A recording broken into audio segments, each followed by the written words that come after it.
Pema Siddhi Hong Ngong Ah Hong Benzagur Pema Siddhi Hong Ngong Ah Hong Benzagur Pema Siddhi Hong. Hello, and welcome to my Saturday Dharma talk. I am Tseten Tokme, your host, and today is our regular Saturday 3 o'clock second lifetime Dharma talk. Just to get rid of the preliminaries, if you're interested in this talk or any of my talks, they are all posted on my blog, located at www.palisuttas.com, and you are welcome to go there and look at this or previous talks.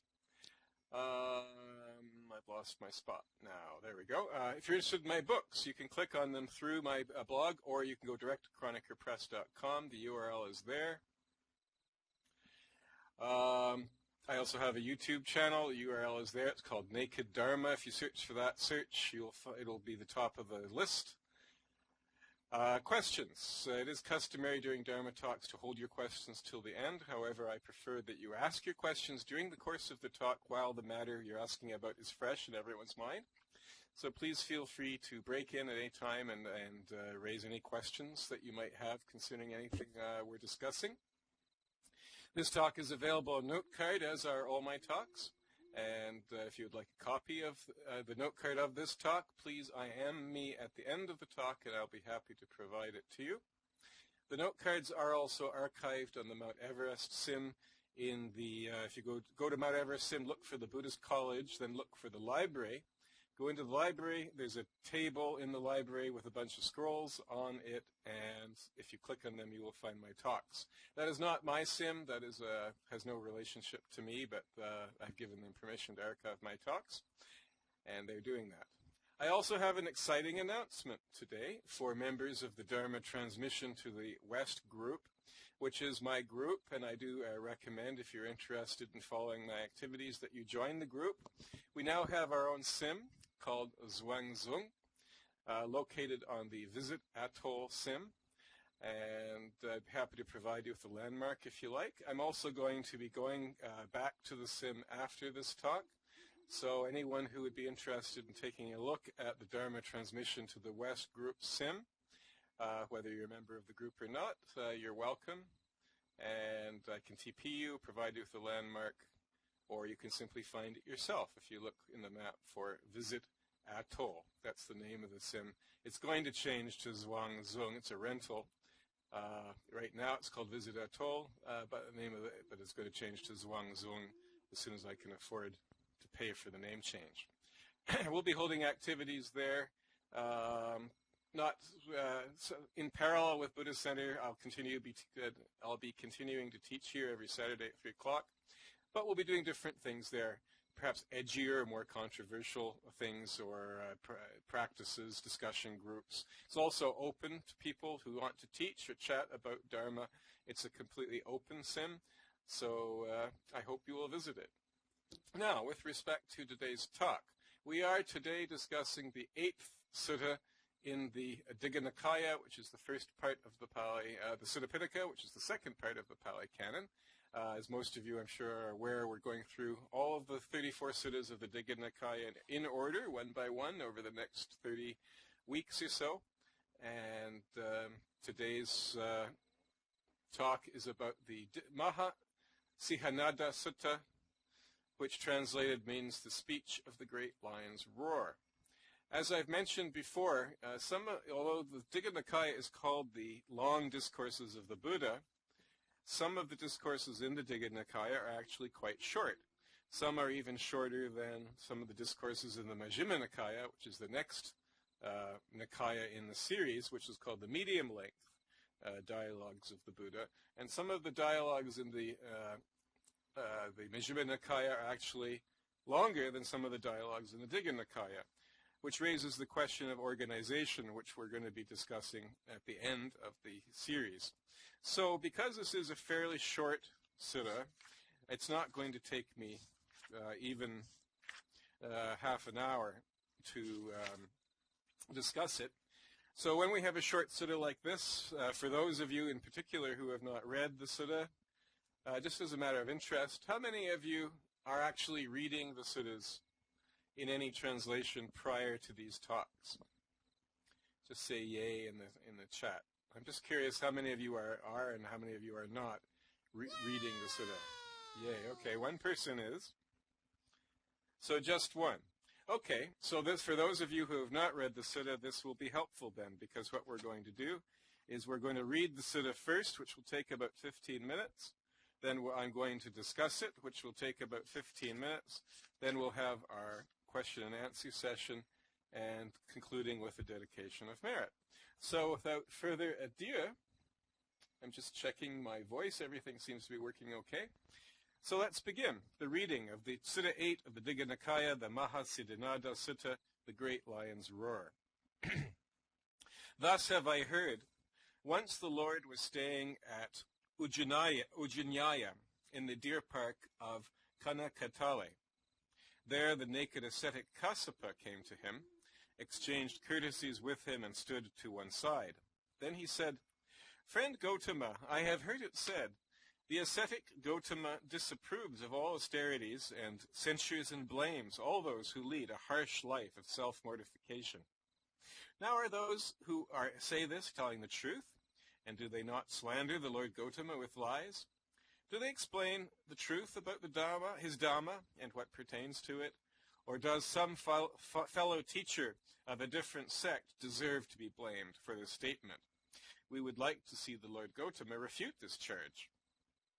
Kassapa, there are those who say this are not telling the truth. They slander me with lies. The situation occurs, Kassapa, that I see one practicer of mortification, and with the divine eye, which is purified beyond the sight of humans, I see him arising after death, at the breaking up of the body, in a place of woe, a baleful state, a place of destruction in hell. Again, I see one practicer of mortification, arising after death in a good place, a heavenly state. Again, I see one who practices little austerity, arising in a state of woe.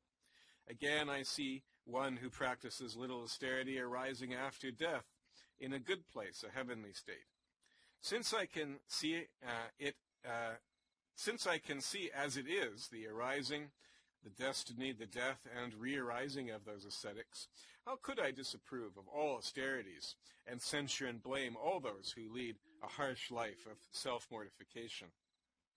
Kassapa, there are some ascetics and Brahmins who are wise, skilled, practiced in disputation, splitters of hairs, acute, who walk cleverly along the paths of views. Sometimes their views accord with mine, sometimes they do not. What they sometimes applaud, we sometimes applaud. What they sometimes do not applaud, we sometimes do not applaud. What they sometimes applaud, we sometimes do not applaud. And what they sometimes do not applaud, we sometimes applaud. What we sometimes applaud, they sometimes applaud. What we sometimes do not applaud, they sometimes do not applaud. What we sometimes applaud, they sometimes do not applaud. And what we sometimes do not applaud, they sometimes applaud. On approaching them, I say, in these things there is no agreement. Let us leave them aside. In these things there is agreement. There let the wise take up, cross-question, and criticize these matters with the teachers or with their followers, saying, of those things that are unskillful and reckoned as such, censurable, to be refrained from, unbefitting a noble one, black and reckoned as such. Who is there who has completely abandoned such things and is free from them? The ascetic Gotama or some other venerable teachers? It may be that the wise say, of those things that are unskilled, the ascetic Gotama has completely freed himself, but the other reverend teachers only in part. In this case, the wise give us the greatest share of praise. Or the wise may say, of those things that are skilled and reckoned as such, blameless to be practiced, fitting for a noble one, bright and reckoned as such. Who is there who has completely mastered them? The ascetic Gotama or some other reverend teachers?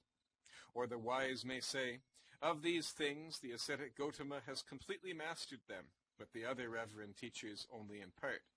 In this case, the wise give us the greatest share of praise. Kassapa, there is a path, there is a course of training, whereby one who has followed it will know and see for himself.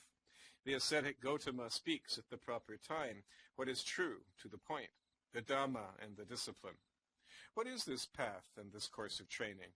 It is the Noble Eightfold Path, namely right view, right thought, right speech, right action, right livelihood, right effort, right mindfulness, right concentration.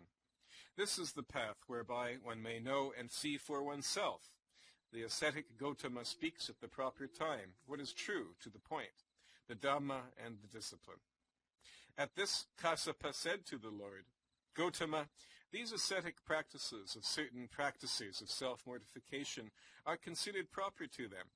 A naked ascetic uses no polite restraints, licks his hands, does not come in or stand still when requested.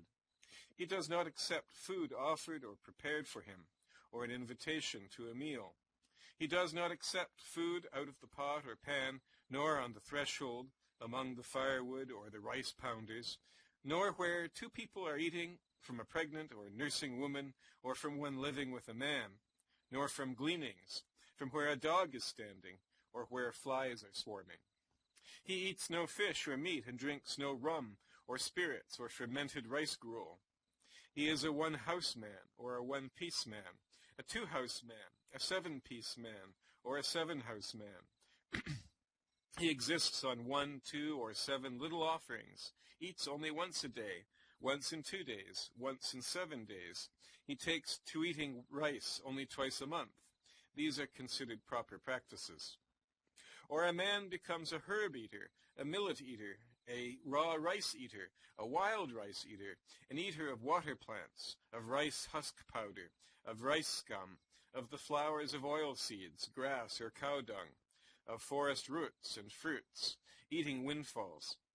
He wears coarse hemp or mixed material, shrouds from corpses, rags from the dust heap, garments of bark fiber, antelope skins, grass, bark, shavings, blankets of human hair or horse hair, the wings of owls.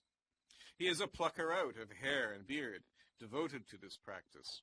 He is a covered thorn man, making his bed on them, sleeping alone in a garment of wet mud, living in the open air, accepting whatever seat is offered, living on filth and addicted to the practice.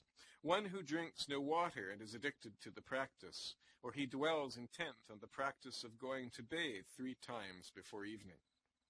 Kassapa, a practicer of self-mortification, may do all of these things, but if his morality, his heart, and his wisdom are not developed and brought to realization, then indeed he is still far from being an ascetic or a Brahmin.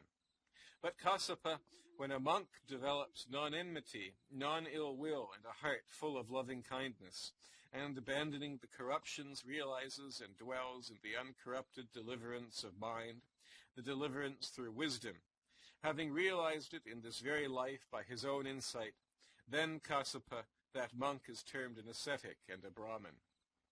At this Kassapa said to the Lord, Reverend Gotama, it is hard to be an ascetic. It is hard to be a Brahmin. So they say in the world, Kassapa, it is hard to be an ascetic. It is hard to be a Brahmin. If a naked ascetic were to do all these things, and if this were the measure and practice of the difficulty, the great difficulty of being an ascetic or Brahmin, it would not be right to say it is hard to be an ascetic, it is hard to be a Brahmin, because any householder or householder's son, even the slave girl who draws water, could do this, saying, well, I will go naked. But Kassapa, because there is a very different kind of asceticism beside this, therefore it is right to say it is hard to be an ascetic, it is hard to be a Brahmin. But Kassapa, when a monk develops non-enmity, non-ill will, and a heart full of loving kindness, then that monk is called an ascetic and a Brahmin. At this Kassapa said to the Lord, Reverend Gotama, it is hard to understand an ascetic, it is hard to understand a Brahmin. So they say in the world, Kassapa, it is hard to understand an ascetic, it is hard to understand a Brahmin. If a naked ascetic were to do all these things, and if this were the measure and practice of the difficulty, the great difficulty of understanding an ascetic or Brahmin, it would not be right to say that, because any householder could understand it. But Kassapa, because there is a very different kind of asceticism and Brahmanism beside this, it is right to say it is hard to understand an ascetic or a Brahmin. But Kassapa, when a monk develops non-enmity, non-ill will, and a heart full of loving kindness, and abandoning the corruptions, realizes and dwells in the uncorrupted deliverance of mind, the deliverance through wisdom, having realized it in this very life by his own insight, then Kassapa, that monk, is called an ascetic and a Brahmin. Then Kassapa said to the Lord, Reverend Gautama, what then is the development of morality, of the heart, and of wisdom?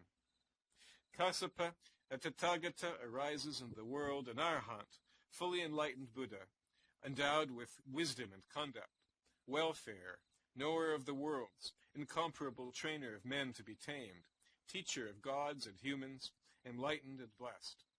He, having realized it by his own super-knowledge, proclaims this world with its devas, maras, and brahmas, its princes and people. He preaches the Dhamma, which is lovely in its beginning, lovely in its middle, lovely in its ending, in the spirit and in the letter, and displays the fully perfected and purified holy life. That is the perfection of morality. That is the perfection of the heart. That is the perfection of wisdom. And Kassapa, there is nothing further or more perfect than this perfection of morality, of the heart, and of wisdom. Kassapa, there are some ascetics and Brahmins who preach morality. They praise morality in various ways. But as regards the highest Aryan morality, Kassapa, I do not see any who have surpassed me in this. I am supreme in this regard, in super-morality. There are some ascetics and Brahmins who preach self-mortification and scrupulous austerity, which they praise in various ways. But as regards the highest Aryan self-mortification and austerity, Kassapa, I do not see any who have surpassed me in this. I am supreme in this regard, in super-austerity. There are some ascetics and Brahmins who preach wisdom. They praise wisdom in various ways. But as regards the highest Aryan wisdom, Kassapa, I do not see any who have surpassed me in this. I am supreme in this regard, in super-wisdom. There are some ascetics and Brahmins who preach liberation. They praise liberation in various ways. But as regards the highest Aryan liberation, Kassapa, I do not see any who have surpassed me in this. I am supreme in this regard, in super-liberation. Kassapa, it may be that wanderers of other sects will say, the ascetic Gautama roars his lion's roar, but only in empty places, not in company. They should be told that this is not true. The ascetic Gautama roars his lion's roar, and he roars it in company. Or they may say, the ascetic Gautama roars his lion's roar and in company, but he does so without confidence.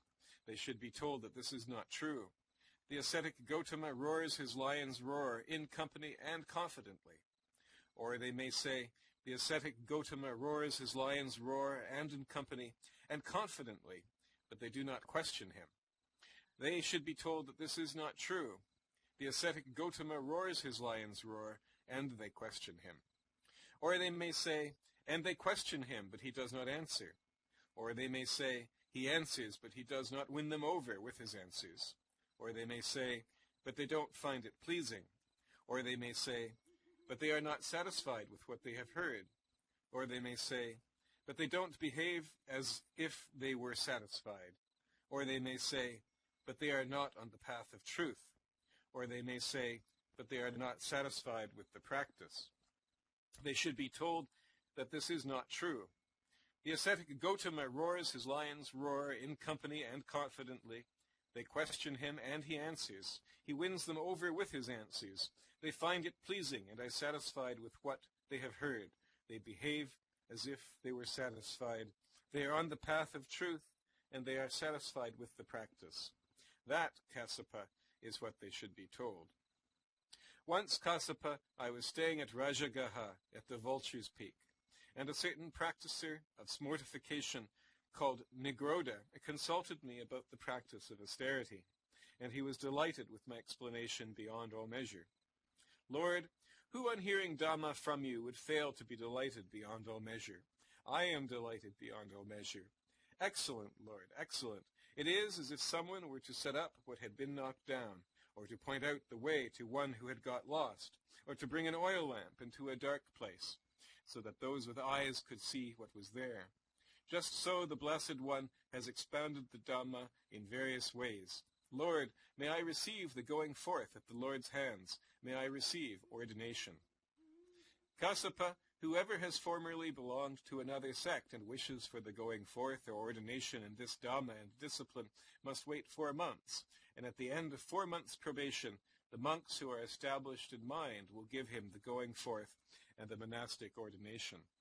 But there can be a distinction of persons in this. Lord, if such is the case, I will even wait 4 years, and at the end of that time, let the monks give me the going forth and the monastic ordination.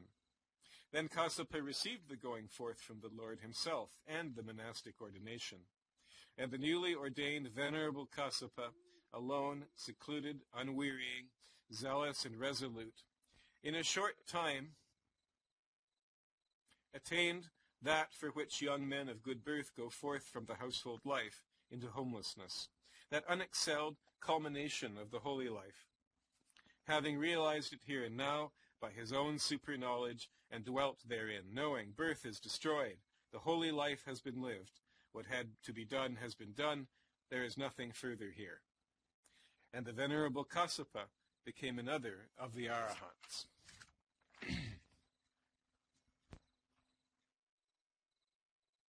Okay, let me just stop my computer from restarting before I continue. There we go. And then let me take a sip of tea. Okay, so that's the Sutta that we're going to be discussing. I see there are no questions yet. So let's proceed to my comments. The location of the Sutta is the deer park of Kanha Katale in Ujjaya. I have not been able to find any more information about Ujjaya or Kanha Katale online. Nothing at all. The only reference I can find on the entire internet is the Sutta. There are several Kassapas referred to in the Pali Canon, however, including the third Buddha of the current age, or Kappa, or Kalpa in Sanskrit, and Mahakassapa, of course, the disciple foremost in asceticism who convened the first Buddhist council shortly after the Buddha's passing on, or Parinibbana. I've discussed these events in other talks. However, this Kassapa is identified as a naked ascetic. Kassapa wants to know whether it is true that the Buddha disapproves of austerity and self-mortification, presumably because these are the practices in which Kassapa himself engages. These are the kinds of practices in which the Buddha also engaged during the 6 years that he practiced asceticism prior to his enlightenment, including urinating and defecating openly, licking the hands, not coming or standing still when requested, not accepting food in a wide variety of circumstances, including from a pregnant or nursing woman or one living with a man, living on windfalls, vegetarianism, abstaining from alcohol, eating only once a day or less, wearing coarse hemp or mixed material, shrouds from corpses, rags, bark garments, antelope skins, grass, shavings, human hair blankets, horsehair or owl's wings, devoted to the practice of plucking out the hair and the beard, sleeping on thorns or alone in a garment of wet mud, living in the open air, accepting whatever seat is offered, addicted to the practice of living on filth, not drinking cold water, and bathing 3 times at the end of the day. These practices were common amongst ascetics in the Buddha's time, as they are in India today. There are various rationales for them, including breaking the bondage of attachment to the body by torturing the latter, and to society by breaking the rules of the latter, similar, in fact, to certain tantric practices that grew out of them. Paradoxically, not harming living beings, cultivating mental concentration and clarity and self-purification. Perhaps surprisingly, since we know that the Buddha did disapprove of these practices, the Buddha states that Kassapa's sources are not telling the truth and are in fact slandering him with lies. Rather, the Buddha states that practitioners of such mortifications may be reborn in a good or a bad state. Similarly, those who do not practice such mortifications may also be reborn in a good or a bad state. Thus, the Buddha declares, since practitioners of self-mortification may be reborn in a good state, how can it be said that he disapproves of all such austerities? This is a little bit of sophistry, as we shall see. At least, this is the apparent meaning of the Buddha's somewhat obscure response to Kassapa's question.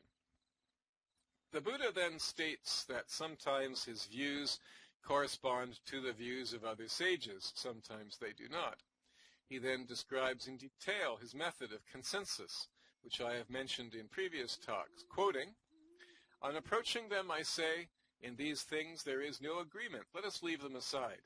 In these things there is agreement, let the wise take up. These let the wise take up, cross-question and criticize these matters with the teachers or with their followers, saying, of those things that are unskillful and reckoned as such, censurable to be refrained from, unbefitting a noble one, black and reckoned as such, who is there who has completely abandoned such things and is free from them, the ascetic Gotama or some other venerable teachers?" Unquote. In other words, identify common ground, analyze it rationally, and apply that analysis critically. The word translated unskillful is akusala, and Dirk comments, a lot of these practices sound like mental illnesses. We in the West today tend to medicalize pretty much everything that deviates from our rationalist, scientific materialist worldview. But it is certainly true that some Westerners, perhaps even a significant number of Westerners, who have taken up Asian practices have in fact experienced some sort of mental breakdown. This is called spiritual emergency and is the subject of some studies by the New Age psychiatrist Stanislav Grof and his wife Christina Grof. So yes, it's quite possible to look at some of these practices in that way. However, one has to be careful with this because, of course, the Western scientific or scientistic worldview tends to medicalize virtually all altered states of consciousness and to claim that they are mental illnesses. So we have to be, and which is, of course, what was done in the Soviet Union as well. So we do have to be careful as well with that kind of evaluation. The word translated unskillful is akusala, the negative of the Pali and Sanskrit word kusala, or kusala probably, meaning clever, skillful, expert, good, right, meritorious, referring especially to a thought, word, or action productive of good or positive karma. In conclusion, he asserts that there is a course of training that leads to direct knowledge, namely the Noble Eightfold Path, the 8 stages of which we have discussed in a previous talk. Quote, "This is the path whereby one may know and see for oneself. The ascetic Gotama speaks at the proper time what is true to the point, the Dhamma, and the discipline." Unquote.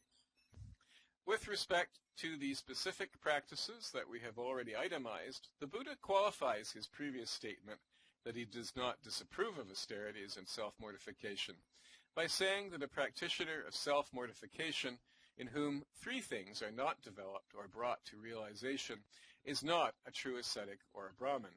And these 3 things are morality, the heart, and wisdom. Specifically, morality refers to non-enmity and non-ill will. Heart refers to loving kindness, or metta, the subject of the famous metta meditation, of course.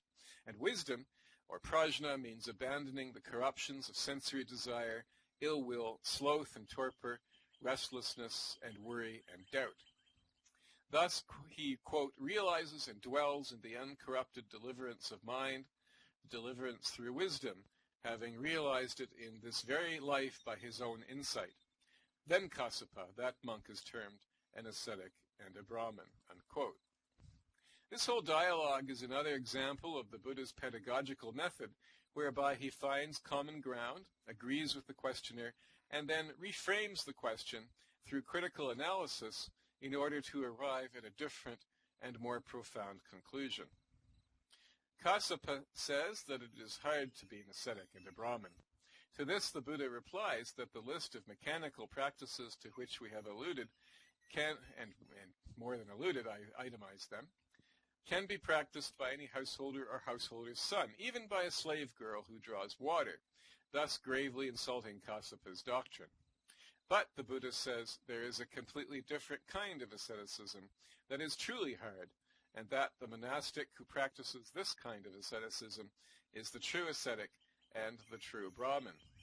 This asceticism is, of course, the practice of morality, heart, and wisdom just mentioned. In other words, internal practices of mind as distinct from external observances of the body.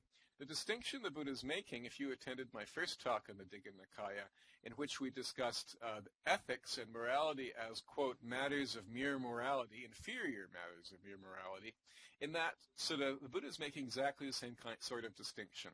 He's saying external observances do not take one very far and are not very important. It is the internal observances, the internal transformation of mind, that is the true practice. This is, of course, connected also to the Buddha's repudiation of ritual. Kassapa replies that it is hard to understand an ascetic and a Brahmin. Similarly to his previous response, the Buddha says that these mechanical practices are easy to understand. Rather obtusely, since the Buddha has already told him twice, Kassapa asks the Buddha to explain the development of morality, heart, and wisdom. So the Buddha reiterates the perfections of morality, heart, and wisdom already expounded in the previous suttas, asserting that there is nothing beyond this. These include the moralities, the moral and ethical observances that I just mentioned, guarding the sense doors, attaining the 4 jhanas, attaining the various insights, and finally the cessation of the corruptions just mentioned. Finally, the Buddha declares that of all the practices, the Buddha declares that of all of the ascetics and Brahmins, he has achieved the highest, that is the Buddha, has achieved the highest morality, austerity, wisdom, and liberation. So he proclaims his morality, austerity, wisdom, and liberation to be supreme. This declaration is the lion's roar of the Buddha, which he qualifies according to 10 criteria. First, he teaches the wanderers of other sects rather than retiring into seclusion. As you may recall from previous talks, the Buddha did consider becoming a Pratyeka Buddha when he attained enlightenment, but was persuaded by the Brahma Sahampati to teach. So this is the first criterion. He teaches the wanderers of other sects rather than retiring into seclusion. Second, he speaks confidently, not diffidently. Third, he allows himself to be questioned. Fourth, being questioned, he gives answers. Fifth, his answers are convincing. Sixth, his answers are pleasing. Seventh, those who hear him are satisfied with the teaching. Eighth, those who hear him behave as though they were satisfied. Ninth, they believe him to be telling the truth. And finally, 10th, they are satisfied with the practices.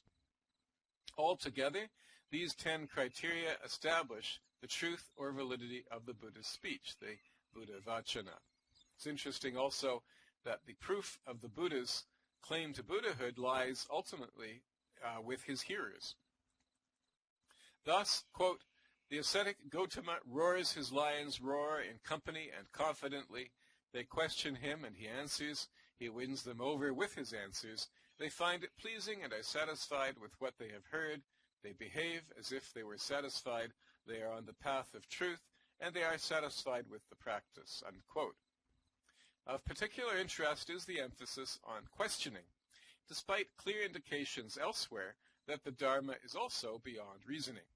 It is also clear that it can be rationally apprehended, discussed, and criticized. Here we see another indication of transdualism, in this case the simultaneous rationality and transrationality of the Dharma.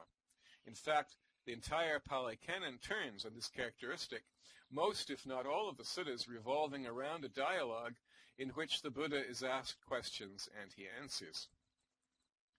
Kassapa is so impressed with the Buddha that he converts on the spot and seeks admission to the Sangha, but the Buddha advises him that as a member of another sect, he must wait 4 months, after which he may be ordained by, quote, the monks who are established in mind, unquote. However, the Buddha makes an exception because of Kassapa's declaration that let alone 4 months, he would gladly wait 4 years to receive the Buddha's ordination. So the Buddha ordains him on the spot. Kassapa goes into seclusion, and after a short time, he attains arhantship, a formula that we will see repeated throughout the suttas. That completes my talk for today.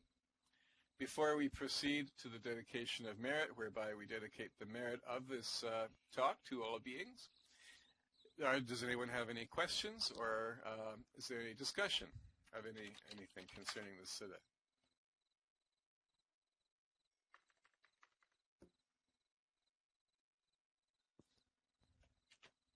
It's a fairly straightforward one. What does the term Aryan mean? K.J. Inglewood asks. The word Aryan in Pali and in Sanskrit, a word which has been horribly abused, means essentially noble. It's often translated noble, as in Noble Eightfold Path. It's actually the Aryan Eightfold Path. Dr. Peter Macefield, in his book Divine Revelation in the Pali Canon, which I mention from time to time, it's an absolutely fantastic book on the Pali Canon, and if you can afford it, I strongly recommend it. It's about $200. Criticizes this translation of Aryan and says that I believe he uses the term supermundane or supramundane. It refers to the transcendental reality of the spiritual in its essence. Superior, noble, transcendental, spiritual would all be appropriate ways of translating it. It's also applied to a linguistic group by F. Max Muller and others at the turn of the last century. The Aryans were purportedly migrants from the Caucasus Mountains, possibly, into northern India, whose culture mixed with the original Indian culture, or Indus Valley Civilization culture, and created the Vedic culture, which is essentially the Aryan culture. This view is contested and is a subject of debate as to whether the Aryans were military invaders or migrants who just simply, over a period of fairly extended period of time, mixed with the Indians, what we would now call Indians, or even if this theory is true, every shade of opinion is expressed on this. I think the mainstream view is now that the Aryans were not so much invaders as migrants who mixed with and dominated but ultimately absorbed the local culture and customs. And of course, the word Aryan has also been applied to refer to the white race by National Socialists and others, referring to a purported superior genetic group, which is identified with Europeans largely, though not exclusively. Of course, in the Pali Canon, there is no such theory of, no such racial theory. The word simply means spiritual or superior, or even just simply Vedic, referring to the spirituality of the Vedic civilization, which of course the Buddhists inherited.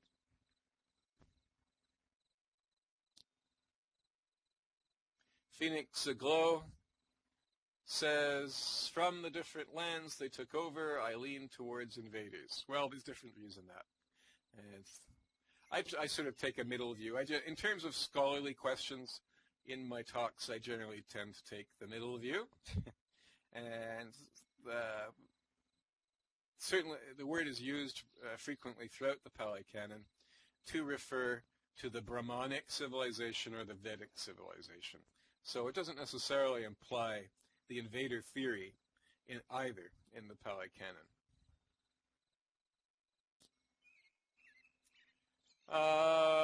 Momoko says, is this perhaps where the white supremacists borrowed the term? Well, the white supremacists are Nazis, right? And so the Nazis adopted the term based on late 19th century beliefs to refer to a purported superior genetic group, which had become adulterated and mixed with inferior Aboriginal groups. And the Nazi goal, of course, was to, through breeding, essentially, through a program of human breeding, to breed out the inferior elements, thereby creating the new man. None of this, of course, is Buddhist. This is an appropriation and a distortion of Buddhist ideas, as is the use of the swastika by Nazism as well, which is also a Buddhist symbol. Dirk says there was considerable moving around of people in ancient times. People with red hair have been found in China. Okay. Yeah. There are references in the Vedas and the Pali Canon to distant civilizations. The Buddha clearly knew about Greek civilization, for example. So these were very cosmopolitan people. We tend to have a prejudice which has been ingrained to us by our post-imperialist upbringing in the West, those of us who are Westerners. I'm assuming most of the people in the audience are Westerners. We tend to look down upon these ancient civilizations and think of them as facile and naive. That would be a big mistake. If you read the Pali Canon, you will see that these were very sophisticated, cosmopolitan, diverse, and thoughtful people.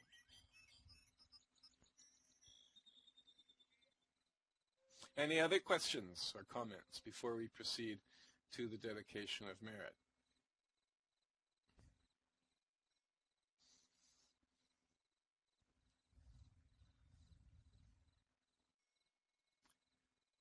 Okay, it appears not. So let's proceed to the dedication of merit, whereby we dedicate the merit of this talk to all beings.